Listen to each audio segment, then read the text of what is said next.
Big Boss season 7 ticket ഫിനാലയിലെ 6ാമത്തെ task കഴിഞ്ഞിരിക്കുകയാണ്. 6ാമത്തെ ടാസ്കിലെ വിജയ് അനുമോളാണ്.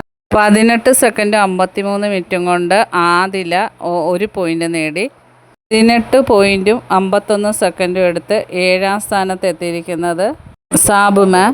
18 സെക്കൻഡും 23 മിനിറ്റും എടുത്ത് 6ാം സ്ഥാനത്ത് എത്തിയിരിക്കുന്നത് നെവിനാണ്. 16 സെക്കൻഡും 24 മിനിറ്റും കൊണ്ട് 5 പോയിൻ്റ് നേടി 4ാം സ്ഥാനത്ത് എത്തിയിരിക്കുന്നത് നൂറ. 13 സെക്കൻഡും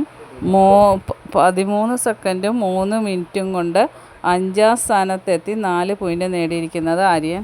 12 മിനിറ്റും 6 സെക്കൻഡും എടുത്ത് 6ാം സ്ഥാനത്തെത്തിയിരിക്കുന്നത് അനീഷ്. 9 മിനിറ്റും 17 സെക്കൻഡും എടുത്ത് 2ാം സ്ഥാനത്തെത്തി 7 പോയിൻ്റ് നേടിയിരിക്കുന്നത് അക്ബറാണ്. 9 മിനിറ്റും 50 സെക്കൻഡും എടുത്ത് 1ാം സ്ഥാനത്തെത്തിയിരിക്കുന്നത് അനുമോളാണ്. അങ്ങനെ അനുമോൾ ടാസ്ക്